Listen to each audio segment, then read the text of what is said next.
We are here today. It is a lovely Sunday. Hello, everybody out there on the internet. Whatever day of the week it may be for you. Thursday, if you're listening to this on the live upload. But if not, then whatever. Hopefully it's not after June 20th or 21st. Is it the 20th? 20th. I have too much fucking shit going on. We'll get there. Anyways, I am here with some good friends. It is not an episode of Strangers in My Basement today by any means. So instead of just, it's a funny situation because we're not with a band today. We are with a group of people that are promoting an event. And if you've been listening to the show for more than a year, you've seen them before. But anybody, blah, blah, blah, blah, blah. This is my first time talking to people. Make some noise. Pride in the Pit is back in the building. Hello. Pittsburgh Pride in the Pit, PGH Pride in the, however you want to. What acronym do you prefer? P3. I usually call it P3 for short. Okay. We haven't like put out any official statement about that, but Pittsburgh Pride in the Pit works. I say if you search it, PGH, if you're saying it, as long as it makes sense. Fair enough. All right, cool. So for anybody out there that is not familiar with what this event is, I mean, it's more than, right now it's an event, but I imagine there's more that we want to describe other than it just being an event. Right. How do you want to talk about it? I originally came up with the idea of having a Pride event for the punk, metal, goth, the alternative community. So we came together with last year when we did it with several punk, metal, and goth artists and had the day emceed by some of the city's premier drag queens. And it ended up being such a resounding success last year that we decided that we were going to do it again. Yeah, it's cool because last year when you were on the show, the event hadn't happened yet. So now we kind of have a proof of concept, and you're back here. I let you come back, so obviously it was all right. No, I would have let you come back even if the event was a fucking dumpster fire. I love you guys. But no, it was a really good time. It depends on how you look at it. From a production standpoint, it was a challenge for, that's the best way I can put it. Very successful challenge. It was very rewarding. But for anybody that doesn't know what planning an event is like, there was a lot of checking to see if my hair was still on fire throughout the day. Sure. Yeah. I think that's anytime you have an event that has, more than a couple acts playing and there's all of these things that are moving around and things that you have to coordinate. It's a lot, especially when you're trying to cram it into, a schedule that is not as extensive as perhaps it should be considering the amount of talent and things that we have. Right. Mm-hmm. But that's what's fun about all of it, right? That's we make these things happen. We make it work. Absolutely. Yeah. So what's going on this year? Who's playing? Let's get all that stuff out of the way and then we can chat about fun things. Okay. Well, this year, I guess we could just go down the line of artists. We can start in reverse if you want to describe a band called Normal Creatures that's playing. There's this band called Normal Creatures that are playing. I've heard they're pretty good. People tell me they're good. I don't really believe them, but that's a personal problem that I got to work through in my own time. But yeah, Normal Creatures is playing. We're very, very honored to be invited to play this event. I went last year, didn't get to play, but you were on the podcast and I came and hung out during the day and I thought it was a really good time and just happy to be a part of it, happy to be thought of, happy to be considered, and happy to, do our little part to help uplift a community that deserves it more than most others do, especially in like the alt scene, because there's a lot of alt culture that isn't very alt. Or the wrong kind of alt. Sure. Depending on how you want to phrase it. Right. And it's just like, I don't know, it never really makes sense to me, and it's cool to be in these spaces because, I feel much more comfortable in spaces like that without getting too much into it. But, that's just, that's where I like to be. So it's cool to be invited to be a part of it. It's cool to hang out with friends. And, community, baby. Yay. Yeah. honestly, when we were trying to come up with the list of bands and people to ask to play, Normal Creatures was actually her idea. Oh, thank you. Before I could even say anything. As far as other artists performing, my band will be one of the few returning from last year, Terminal Intensity. We have more of a math grind sound for fans of like the Dillinger Escape Plan, especially the Dmitry Minakakis era, and Converge, Napalm Death, those types of things. And then before us will be Sarah Halter, I believe, will be performing. And she's got more of there's like elements of groove metal. There's elements of symphonic metal in there. Her screams remind me kind of like more of like a black metal type of thing. So she's got kind of from my ears at least a multi-genre thing going on. Mike Fisher and Disease of the Mind will be bringing their weirdness back. We're not sure at all. We have no idea what's happening with that. All we know is Disease of the Mind will be on stage in some capacity. Per my last discussion with him, there may or may not be 1,000 live wasps. So bring your EpiPens.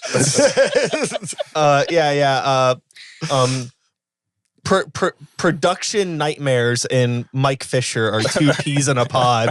His stage plot that he sent me for it was like just a white screen with like, you know, on the phone, like you just have like the marker with your finger and it says Mike, table, spaghetti, 1,000 wasps, ? So I don't know how much truth there is to that. Would not be surprised at all if that's exactly what it is. But yeah, you're gonna have to be at the event to know for sure. The short answer for those who may be genuinely curious, because we are being kind of vague because we know Mike, is there's an element of performance art, and last year there was an element of noisecore. Mm-hmm. Yes. Very, very sideshow-esque. Very much so. Mm-hmm.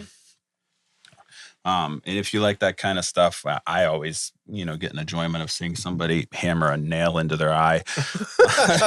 Yeah. And the cool thing with Mike too is even though from like an outside perspective, it seems just like a lot of chaos, there's usually a underlying concept to every one of his performances.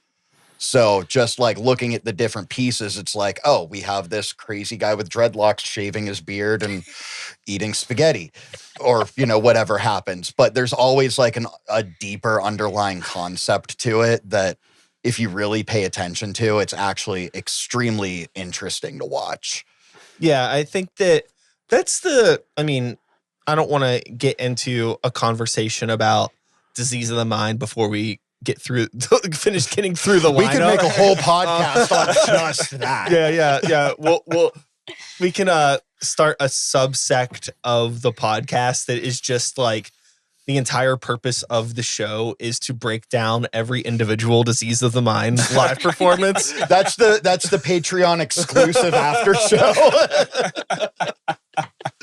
But I know we have some more stuff on the lineup, so yeah, keep it cooking. Mike, actually, a couple of the bands that he found for the lineup, the one is called Libcore. They're coming from Cleveland, he found them, and they are, from what I could tell, they sound like they are kind of a post-punk, somewhere between post-punk and post-hardcore. And there is the Psych Ward Grips, they call themselves the Steel City Dance Punk, and I don't know how else to describe it other than that. There's some heavy... from what my ears, Rancid influences there. There's a little bit of hardcore influence there, but it's all usually upbeat and, very LGBTQ focused in their lyrical content. And then you want to talk about the other two? What else do we have? Rory. We got Rory Waters. He's a solo performer, does a lot of like deathcore kind of stuff. He builds his own tracks and then he's working on putting a band together last I heard, but he typically performs solo. But for just one person on stage with a laptop, it's one of the highest energy performances that I've seen in like that genre of music in the scene. And it's his first time performing at Smalls. He's one of our security leads there. So it's really cool to have him up there. And then we have Bad Spirits. It's their first show ever. They're the members of the band, if you know the Krampus band Slayer.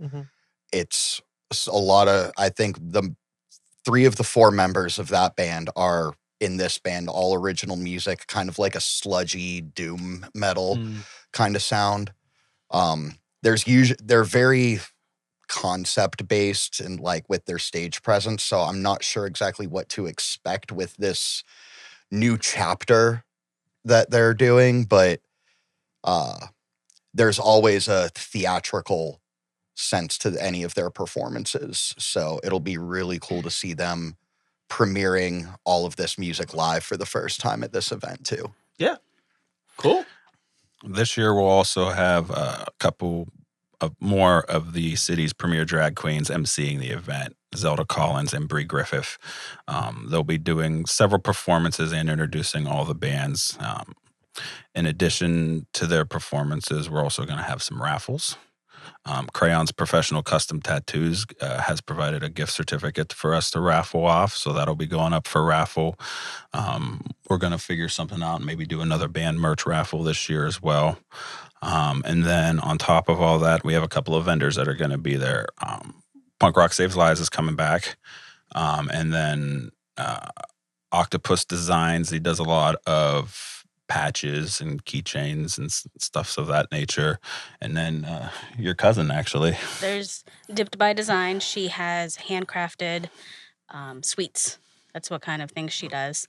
And then her husband is going to be with her to show off his podcast and hand out flyers and stuff for that. The Permission to Exist podcast. Yes. So that's the day in a nutshell. All the proceeds, though, will be going towards the... We still have Andy. Providence 12. I apologize. Providence 12. He does custom painting, hand paintings.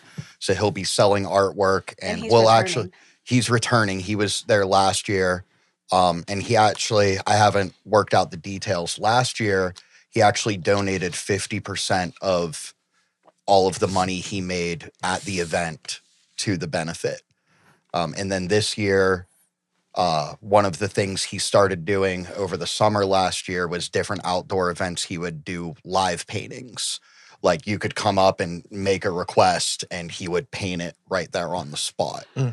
So we're going to have him set up on the courtyard outside of the fun house doing all kinds of crazy artwork for the event too. Hell yeah. So after you did the first event, what was like the, what was the general feeling day after from everyone after finally, putting in the work and making this thing a reality? Relief for one. There was a little bit of relief. The very next day I was riding high for a little bit because, considering all the moving pieces that we have we talked about earlier, everything flowed pretty well through the course of the day, and we generated, over $1,300 for the nonprofit last year, which was Allies for Health and Wellbeing. But we have a different nonprofit this year that we're going to be donating to. Who's that? They are called the Hugh Lane Wellness Foundation. A little bit about them. They were founded in 2017, and their focus is on improving the health of LGBTQ plus and HIV-impacted Pennsylvanians. And they offer all kinds of services like youth mentoring, food and hygiene supplies. They have like a kitchen setup. And they also have various support groups and social activities in addition to case management and care coordination for mental and physical help. And their reviews online are all pretty positive on top of all that. So we thought that they would be a good fit for the fundraiser this year. Nice. With deciding to do this event again, what did you know like immediately like, oh, we're going to do this again? Or did you kind of like sit on it for a bit. No, I can't speak about the rest. I can't speak about the rest of the committee. But when Aaron came down and showed us what the total was and what the check was going to be that we were cutting out for Allies, I immediately then decided that I wanted to do it again. That was the moment for me too. Like think sitting that we in the all felt office, good. looking at the number, going, "Oh damn, we did this!" Like as I was coming down, I was like, "Oh, this is the start of something much, much bigger." So yeah, immediately I knew we were doing this again. I think we just all had a sense of joy and excitement and pride that we had, done something so good for the community. Of course. And you have that sense of accomplishment of like, you put in all of this work, all of the blood, sweat, and tears, and, all of the hectic running around day of show to see the end product being that much of a success.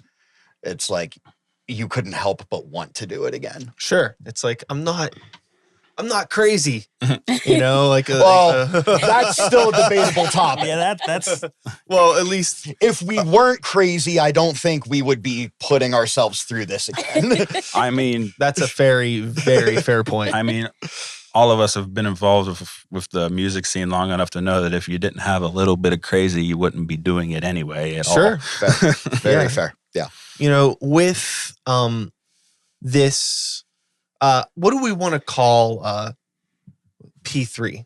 An organization, a club, a hangout, a gang? What do we want to call I mean, I guess you could call it like a production company. Okay, I mean, right now we're still very DIY, so there's like nothing on any official paper, as of totally. yet. But and where there's been talks about that in the future because we've run into a couple of hurdles that that would be easier to navigate, if we had like an official like company or something of that Sure, nature. yeah. I So- imagine there's probably some like annoying red tape with like how you can even donate the money and things like that. I haven't run into anything with that so Okay. much. Usually like what I did with Allies last year and Hugh Lane this year. Allies last year was suggested to us by Misdemeanor, which was one of our queens that emceed the day. And I just sent them an email and they set up a Zoom meeting with me and I just told them my story and they said, yeah, at the end of the night, just cut us a check. And that was really as simple as Okay, that. yeah. Mr. Smalls was kind enough to be a proxy for us. So they were the ones that actually Okay, yeah. cut the check Yeah, for them. that makes sense, yeah. And that'll be the case again this year. Yeah. And Hugh Lane was just, we found them. I was just Googling LGBTQ plus nonprofits around Pittsburgh. And I found a website on Pitt University of Pittsburgh, which offered services to students. And I just found Hugh Lane listed on there and with the positive reviews. I went on a tangent. Did I answer your question? I think we started to answer it, but I was basically just asking what you all view. I'm going to keep saying P3. I like that. Sure. What you view that as. Sure. Okay. And then my follow-up to that was going to be like, do we see this growing into like maybe becoming a thing where you're maybe not doing this whole big like Pride in the Pit event like more than once a year, but doing other things with the name and being present at other events and stuff like that? Yeah, so we've tossed around the idea of actually forming it into our own nonprofit for the purpose of generating finances for other nonprofits. But that getting something on paper and like actually business where you need to get lawyers involved and stuff is a little bit down the line yet. But there is talks about expanding it in that direction. We are working on some smaller events to help generate income to fund the, for lack of a better term, big event next year. So like we already have like a date booked in October at Poetry Lounge for like a Halloween party type thing that we're planning. And we got a couple other venues that we're looking at as well. Friendly allied venues around the area for like smaller events just to generate some income for next year. So, we can help offset costs for like printing flyers and stuff like that. And of course, like hopefully someday maybe get like, a national act to come and perform as a headliner of some sort, So we got a lot of plans, but a lot of it we need to, have more meetings to figure out what way we want to handle it. Do we want to become an official company or nonprofit to be able to move forward? Yeah.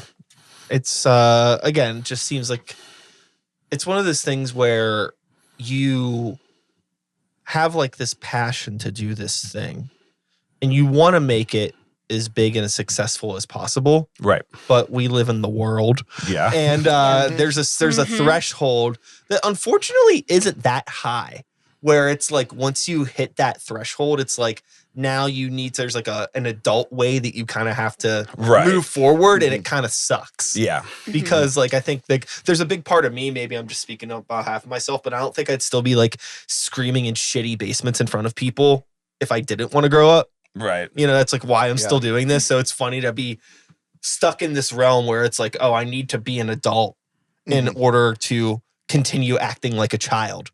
Right. Yeah, there's like that gray area crossover of just like be an adult to pay for, being a delinquent. Yeah, but going off of what he said, I think one of the big visions, like where you said making it a production company is, and we had talked about this before in some of our meetings, where we want it to be like Pride in the Pit to be a whole thing, not just the event. The event is like, we're celebrating Pride this month. That's like our big like cap. Sure. But turning it into, like we have multiple shows going around, or like we have LGBTQ plus bands that are like, from somewhere else that are like, hey, we heard you guys put on shows like this. Can we set something up? And turning it into, another, maybe not hopefully on the level, but like on like a Drusky level or Opus One level, where like we're like that premier thing where like those bands coming in from out of town, they're like, we like what you do, we want to book with you.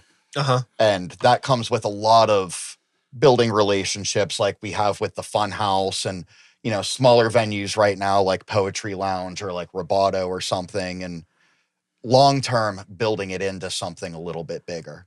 At least that's where the impression I got. Correct me if I'm wrong, but that was the impression I got from our discussions of over the years, just slowly building and building until we're that, not necessarily the premier production company, but somebody that completely outside of Pittsburgh goes, we want to play in Pittsburgh and we like what you guys stand for. We like what you guys do. We want to work with you.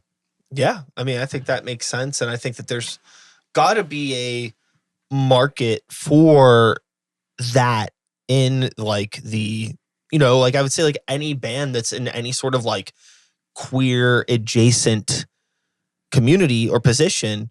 I mean, like being in a fucking band and emailing strangers is scary enough. Yeah. I can't even imagine like trying to be in this position. Like, am I emailing a venue that's even going to want me to walk in the front door? Right. Am I emailing a promoter that, would not want to like really support me? That's like a whole nother fucking can of worms I can't even imagine.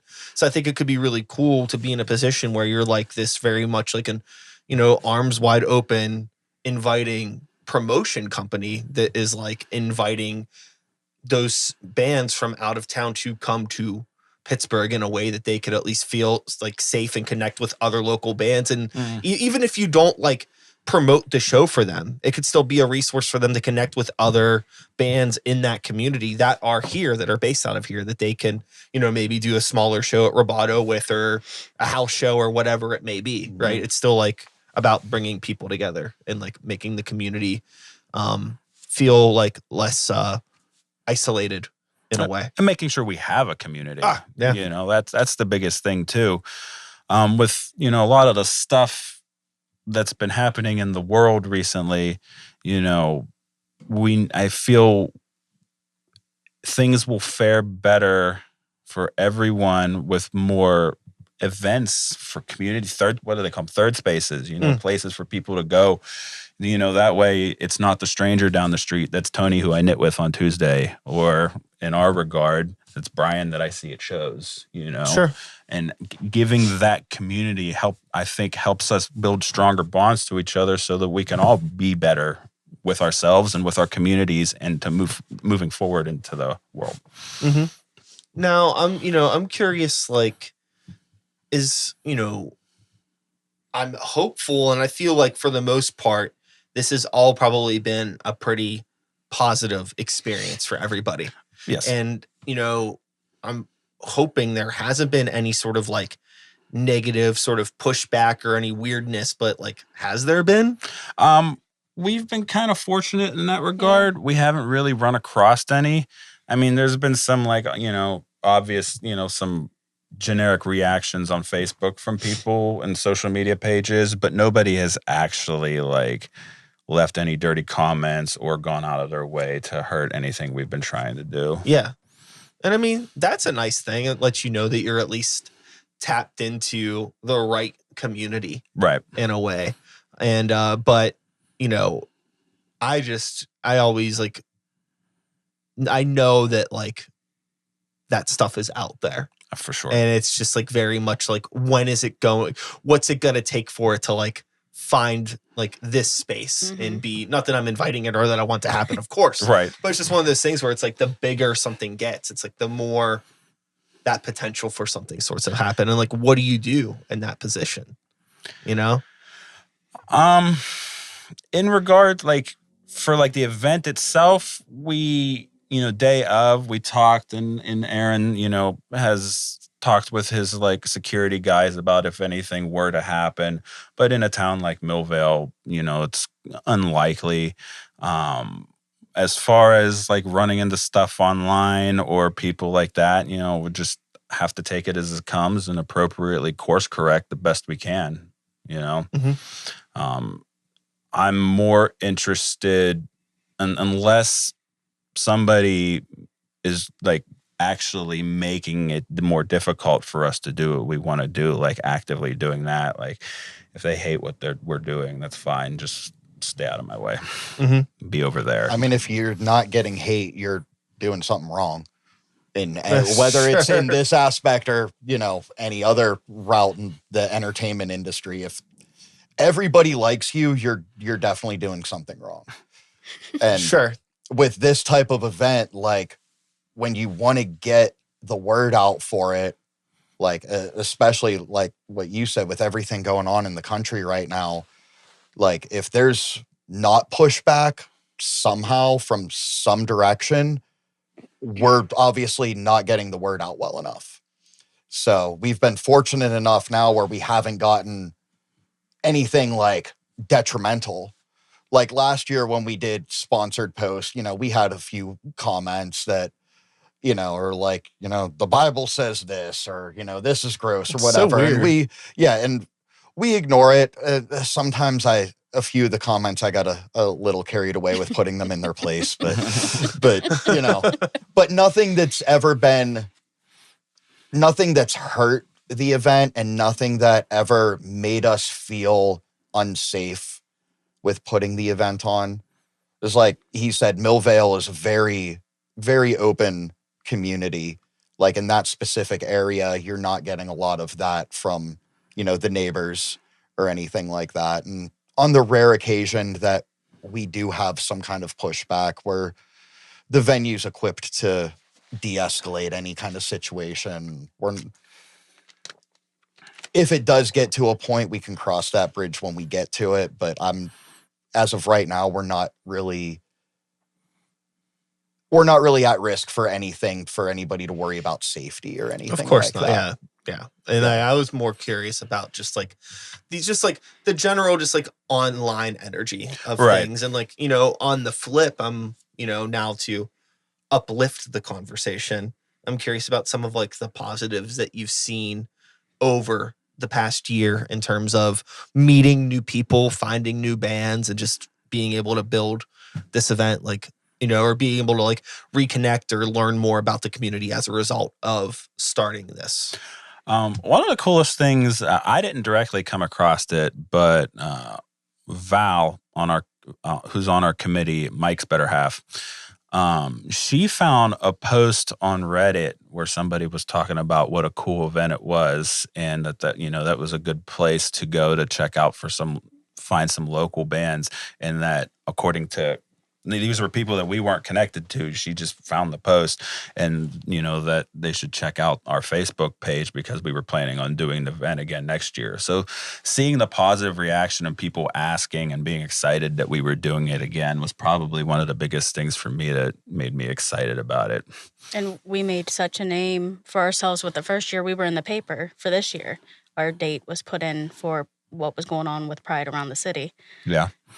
That's awesome. Yeah. So the recognition was nice, you know what I mean? Yeah. There's certainly not like a shortage of events that are going on by any means. So it's nice to be included and nice to just feel like, the work that you're putting in is getting recognized in a way, going back to what Aaron said. Like if nobody is saying anything about you, whether it's positive or negative, right, that's not good. Like right. You want people to be talking about the event. So, just to have like something being put into like a calendar list that you didn't even ask to be on, like that's awesome. Mm-hmm. Like, cool. I'm glad somebody knows about this fucking event. Right. And I also got a little bit of pride out of there were bands that didn't know each other last year who have since played shows together since. Last year there were 2 artists that performed, Dysphoric Void and Millie Dread, and now they're both playing at Poetry Lounge the night before our event this year. Oh, cool. For their own small little pride event. So when I see people, the community building, the networking and stuff, that's what gives me a lot of joy. I mean, that's kind of the whole point. Purpose of what we wanted to do when the 3 of us and Mike sat down for the very first meeting almost 2 years ago at this point, where we're like, we want people to connect. Like the whole point of this, even if it doesn't go anywhere, if we can get people together for the same reasons and be able for them to take that out somewhere else, like with Dysphoric Void and Millie Dread doing that show together, they met at Pride in the Pit and now they're doing shows together. Bala and the Uprising, if that wasn't one of their last shows, like they made a lot of connections there. Bala themselves, I believe, is doing a new project that has worked with Dysphoric Void over the last year as well. So like, even just on that small scale, like that's a success to me. Like we changed a couple people's lives and they were able to build some beneficial events out of it on their own. Yeah. In regards to like the vendors and these things that are going to be at the event, what is it about like finding vendors that like really stand out to you in terms of like why you might want somebody to be a part of like this particular event? The main thing I was looking for was just unique and that they are allies.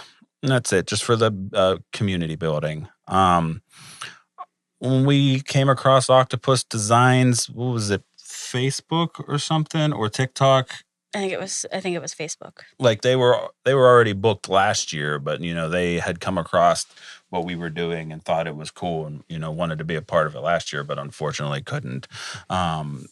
Dipped by Design, like I said, that's her cousin's business, and they are definitely big allies. So that was just really, really it. We just wanted interesting, unique, and allies to provide whatever their service is, just to help make the event a little bit more unique. Yeah. And with the, with the bands that you are bringing on, I imagine it's the same. It's probably the same story in regards to anybody that is being invited to be a part of this event. Just as simple as that, right? Right.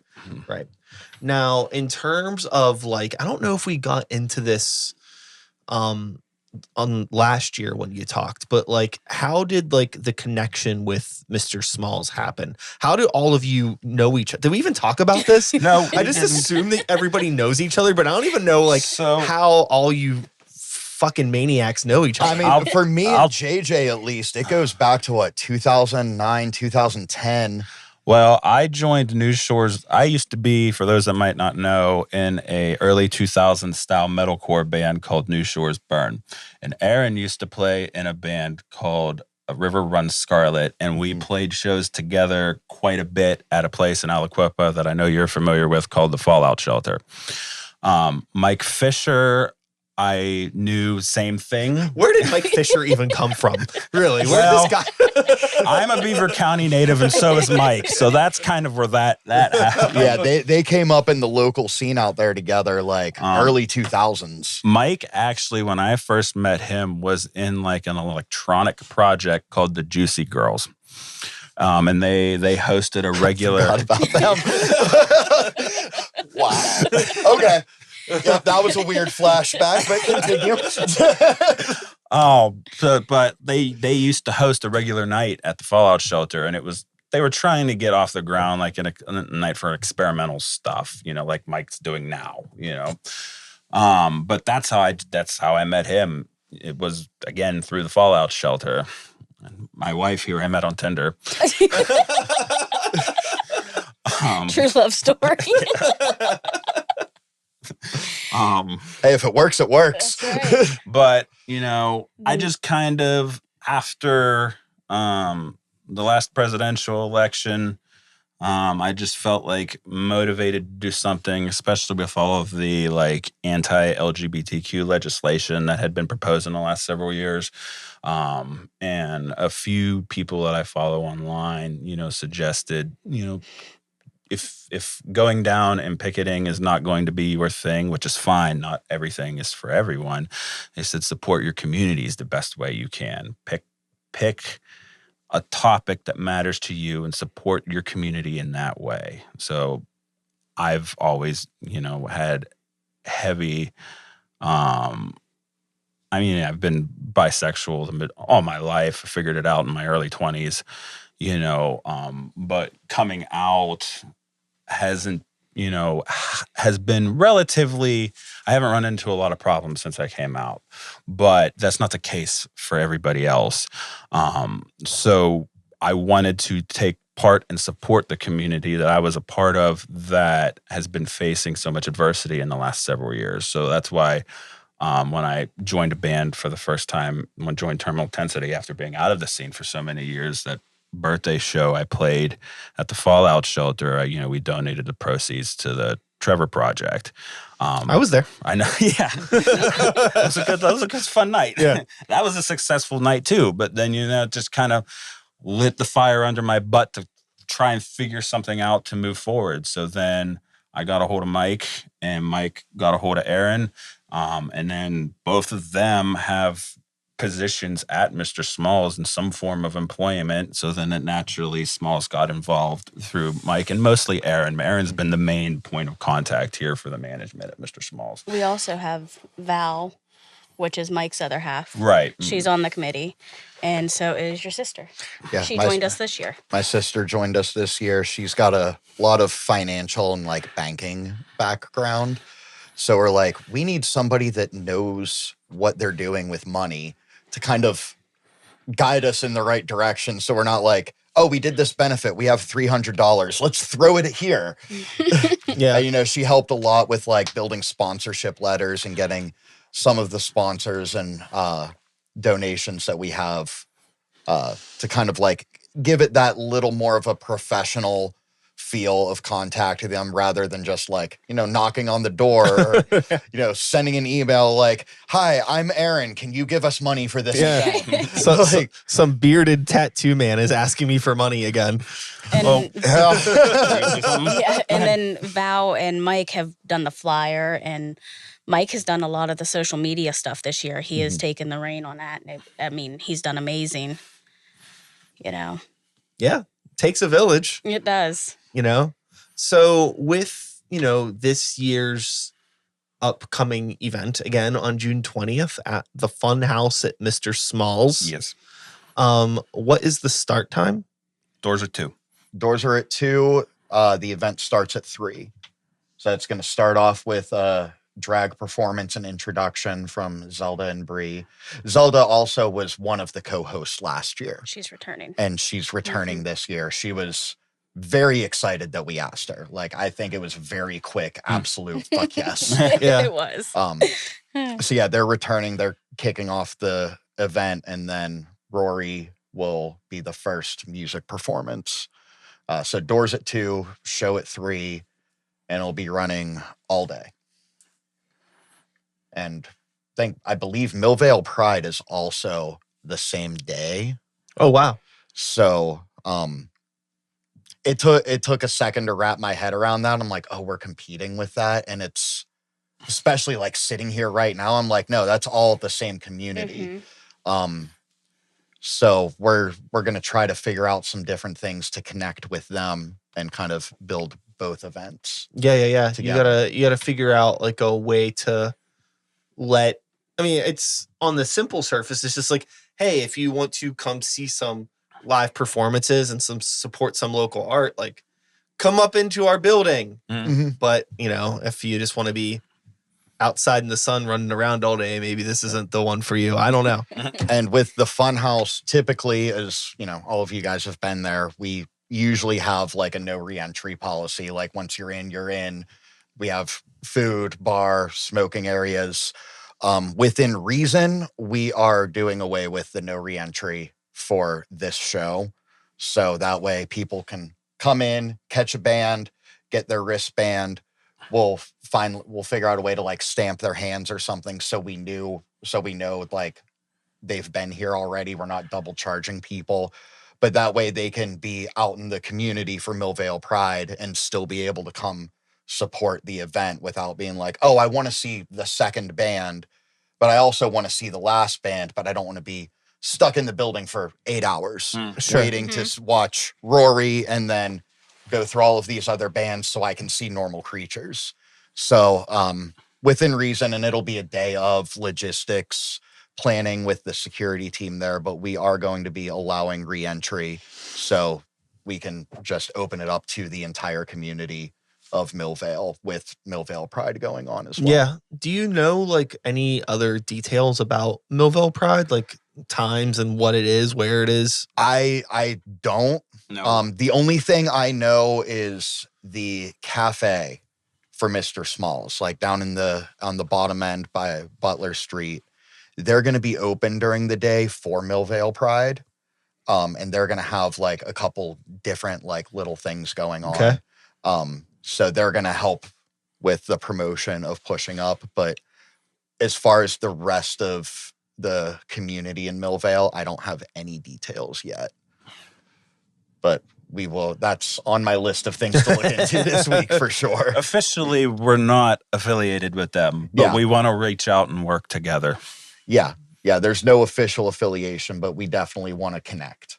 Yeah. Well, I mean, I imagine that can't be more difficult than sending an email or two. Right. Yep. We just got to figure out who the email needs to go to. Yeah. Which oftentimes is the hardest part. With yourselves and continuing to be not only like promoters of events but artists in your own way. Do you find that being like a creative person helps put together these events, or do you find sometimes that maybe having the ideas and being creative also makes it like harder in a way? Because it's like you want to do so many cool things. So for me, it's a double-edged sword. Yeah. Like it's a little bit of both. Like the creative side of me is like, here's all of these things we want to do, and here's all of the potential that we have to do it. And then the logical side goes, fuck. Yeah. There's a lot of, like I said before, there's a lot of challenges with it, but there's the creative side gets really excited about it. And then the business side gets very stressed about it, at least on my end of it. I can't speak for anybody else. Same for me this year. Yeah, we came up, I mean, if you sat in on one of our meetings, you should hear some of we come up with a lot of cool ideas, but then when it comes to logically planning them and logistics and stuff like that, I imagine it probably really helps having somebody that is intimately familiar with the venue. Yeah. Being there in the meetings. That does help.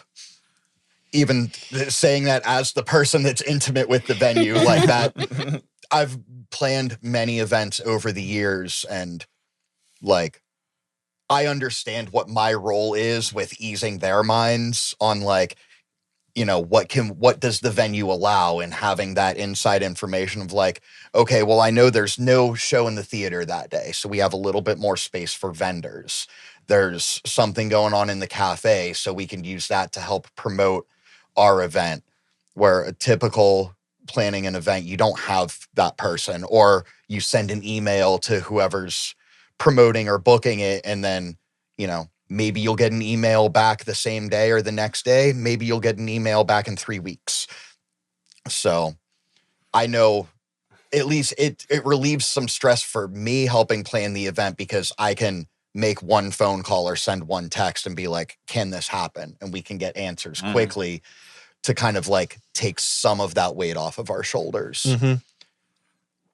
Yeah, because like I'm always very like, when you're talking about the funhouse as a space and a venue and a bar is great. It has a great capacity for the size of shows that happen there. But if you have like 4 bands with merch, it's like, oh boy. Right. You have 7 bands, you're like, oh boy. Then you're adding vendors and you're like, where the hell are all these people gonna go? Yeah, we're still working out some of the logistics on that one. Last year, for just to simplify things for like all the band merch, we, and all the bands were cool enough to agree to it. We had like a central location. We did it like they do at Star Lake. We just had our own. His sister actually and her husband manned the merch booth, and all the bands just gave their money boxes and stuff, and they took care of things that way. But we're still in talks about what we wanted to do to make sure everybody gets a space, or make sure everybody who wants to sell merch has access to. So there's still a few small pieces of logistics like that we're working on, but it'll be solved. Sure.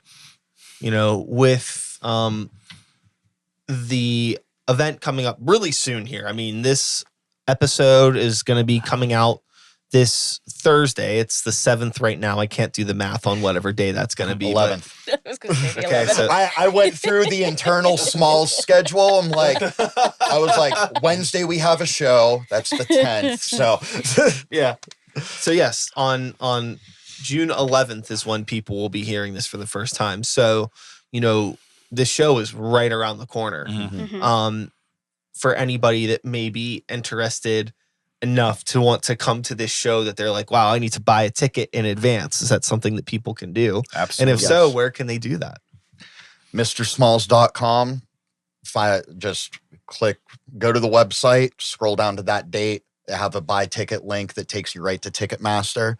They are $15 in advance. I don't remember exactly what the total amount is with the online fees. It was a little over 20. Yeah, I think it's like 20 and change.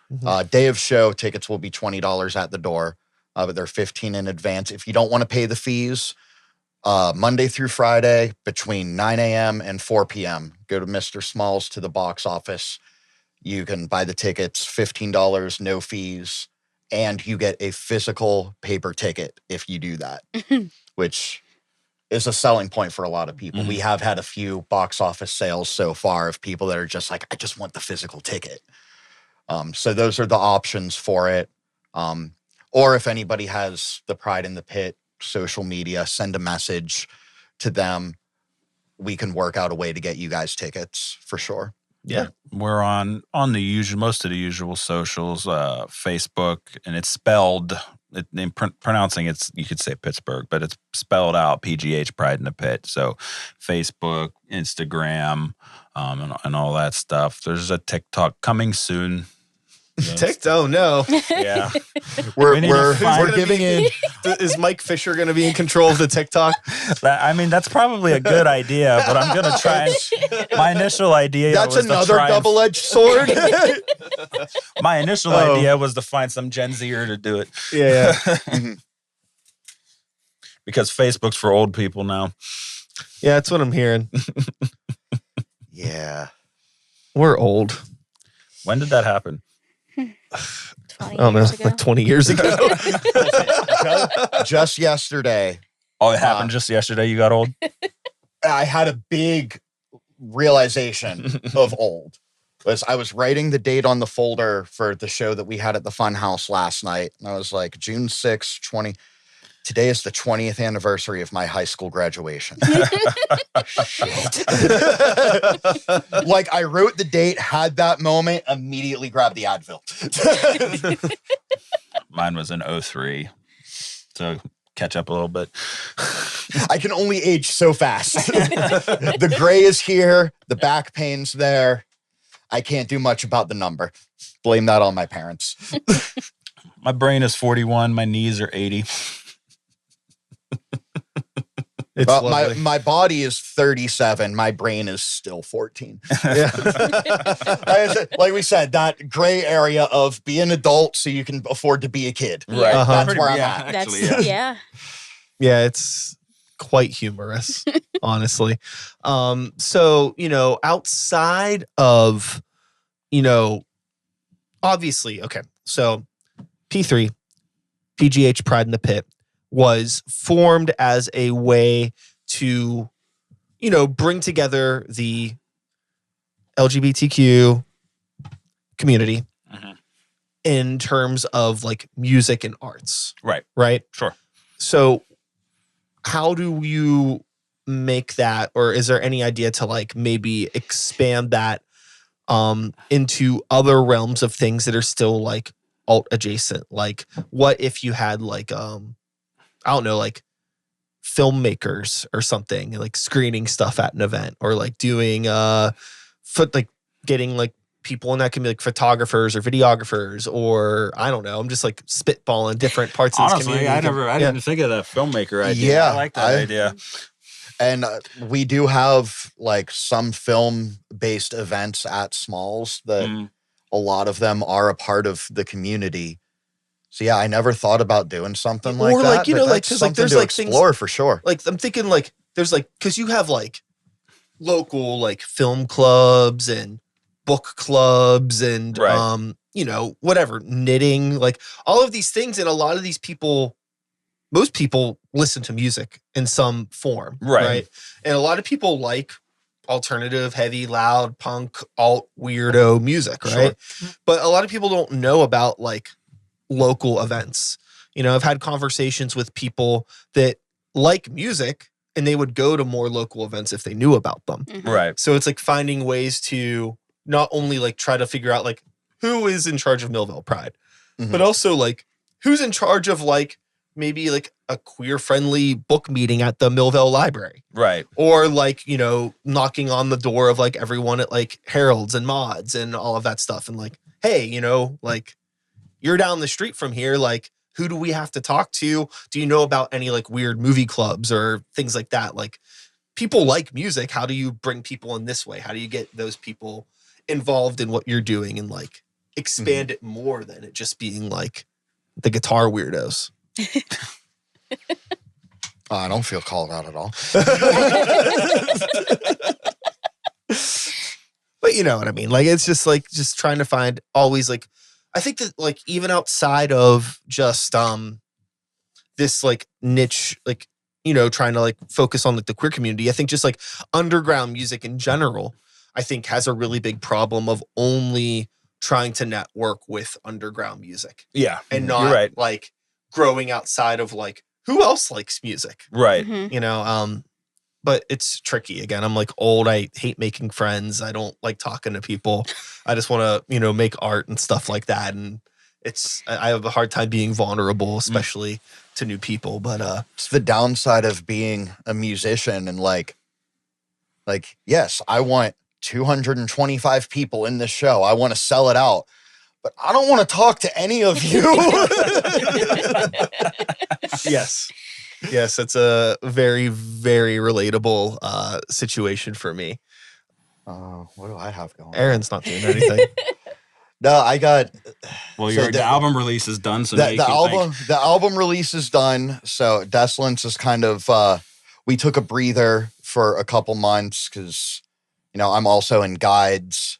We've been picking up. We just opened for Power Man 5000 a few weeks ago, which was a really cool show because the current guitarist for Power Man 5000, Dan Shiz, he's a Pittsburgh native. He played in a couple bands in Pittsburgh in like the late 2000s. Identity X was a big one. Oh, okay. He's also I the remember them. founding guitarist for Guides. So the EP that Guides has out on Spotify and iTunes and all that, he didn't record it, but he wrote all of those songs.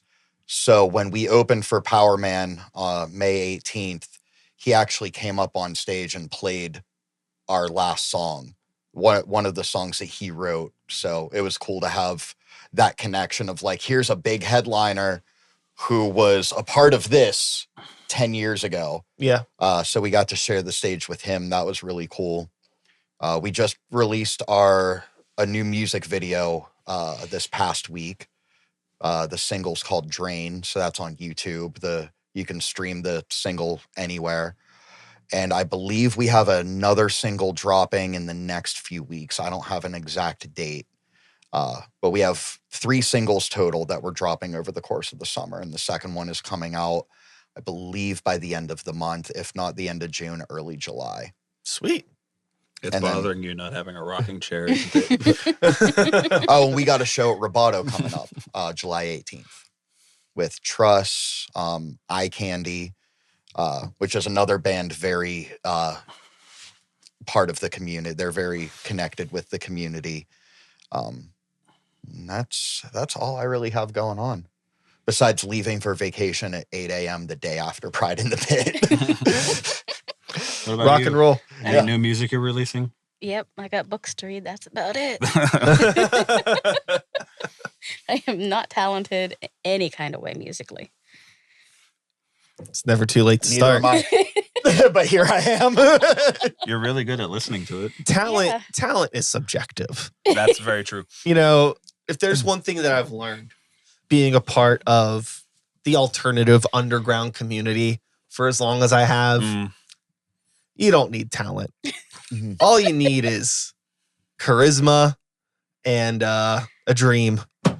I don't even think Oh, I I've always had a hot take on talent in general. Like, obviously, there's more people that like pick up things a little faster, but generally speaking, as far as like actual talent goes, I don't necessarily believe in it.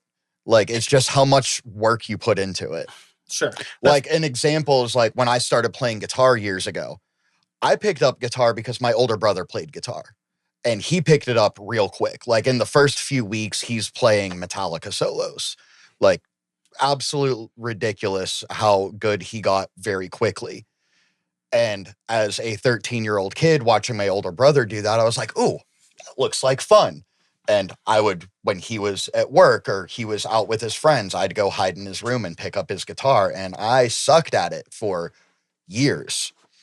Like for the first 3, 4, 5 years, like I could play basic pop punk power chords barely, and that was it. But I enjoyed it, and it was something I wanted to do, and I wanted to get better at it, and I kept working my ass off until I got to where I'm at now. There's a million other guitarists out there that are good, but they're not practicing every day. They're not pushing themselves for it. And that goes with anything, with artwork. Any tattoo artist you find, they didn't just one day decide, I'm going to draw a picture. I did really good with that. I'm going to start sticking needles in people's skin. Like, it was years of drawing really shitty pictures, making really shitty artwork, and honing in their craft and getting it. So It's the old nature versus nurture argument. yeah. I think that there's a thing where maybe for whatever reason, because of whatever equations of things that you may have experienced or not experienced, I think sometimes you might have a more natural understanding of something going into it. Mhm. Like maybe you, for whatever reason, can view color in a different way that makes you understand how things blend together better. And you Right. don't have this intention of being an artist, but you start realizing that like, oh, I can color things a little bit better than other people, or like people that are like good at math and understand numbers. You know, maybe, you know, I can understand these equations of things, and I don't understand how this is going to apply to anything. And then 5 years later, you're like a really good web developer or something like that. So I can understand and agree with like the talent thing. I don't think there's like necessarily natural talents, but maybe natural instincts that help guide, no pun intended, help guide your interests that you end up getting into. Yeah. And like maybe sometimes you might not have those natural instincts, but you can certainly learn how to play something if you have that passion to do it. I think that's like the most important thing for anything you ever want to do. You know, like everybody's brains are wired differently. So like, you know, you might, like you said, you might be able to pick up like blending different colors together. So like, oh, I can be good at drawing. I have no idea what colors blend. Like I couldn't do that. But, you know, that same person that knows that about art, they watch me playing guitar and go, how do you know to put your fingers there? And how do you put your fingers there, Aaron? But like growing up, like I had more of a natural instinct for like sports and stuff. And I played sports all through high school. And when I got out of high school and was trying to figure out what I wanted to do with my life and try to exploit whatever creative talents I had, sports and athletics weren't it. Like I was naturally good at them.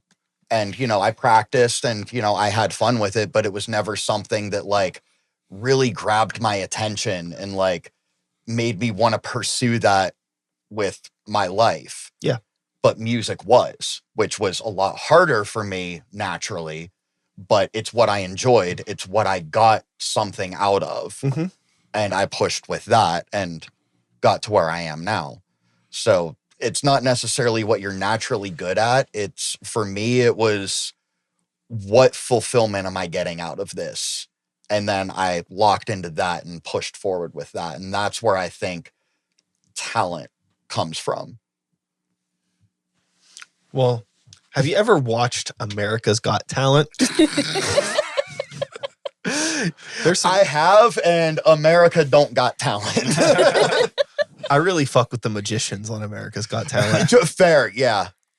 Yeah, that's a whole other aspect of creativity that I could never wrap my head I'm really around. into like the horny magic. I don't know if any of y'all ever watched America's Got Talent or just magicians in general. There's like these just there's a certain brand of magician that does everything really like sexual and horny and like will like there's a lot of like, you know, eye contact and weird mouth things. It's just it's very it's pretty hot. Well, there goes my afternoon. We're getting some of Sykes's browser history. What I'm saying for, you know, the third installment of Pittsburgh Pride in the Pit is we need sexy magicians. If I can make a request. No, I'm sure Disease of the Mind could come up with something. Mike, Mike Fisher, you've been called out. Yeah, Mike, this is your calling. You need to be the sexy magician that Pittsburgh needs. He's not the sexy magician we wanted, but it's the one we deserved. Lord. With all of that being said, I think we're going to tie a bow on today's conversation here. Again, this event is on June 20th at Mr. Small's Funhouse, or the Funhouse at Mr. Small's, or just the Funhouse, or just Mr. Small's. If you don't know what it, just go to that building and you'll find it. Show up to the big church in Millvale. Yeah. One of the doors will be unlocked. Go in that one. But not the one that's not the sanctuary church, the other church. Those doors will be locked. Go across the street to the ones that are unlocked. Yeah. And you'll find it. You know, there's a really cool lineup of artists that are playing this. You can find the flyer on their social media. You can find it on the Normal Creatures social media. And I don't know. Please come out. We'll be talking a lot more about this. I'll be promoting this from my personal channels as well as we are coming up on this show. And is there anything else that y'all want to say before I pull the plug on today's conversation. See you on June 20th. Please buy tickets and remember Stonewall. All righty. Of course. Well, with all of that being said, shit. That is all, folks. One more time. P3 in the building. Make some noise. Thank you very much. I'll be back again. Actually, I won't be back again next week. We're starting a summer break here. But I'll be back again soon with more episodes. Wow, what a finale. Yeah. I will be back again at some point. I don't know when. But regardless, everything holds true. Take care of yourselves. Take care of the people around you. Peace out. We did it. That was a podcast, everybody. Thank you so much for being here. Thank you very much. Yes, thank you.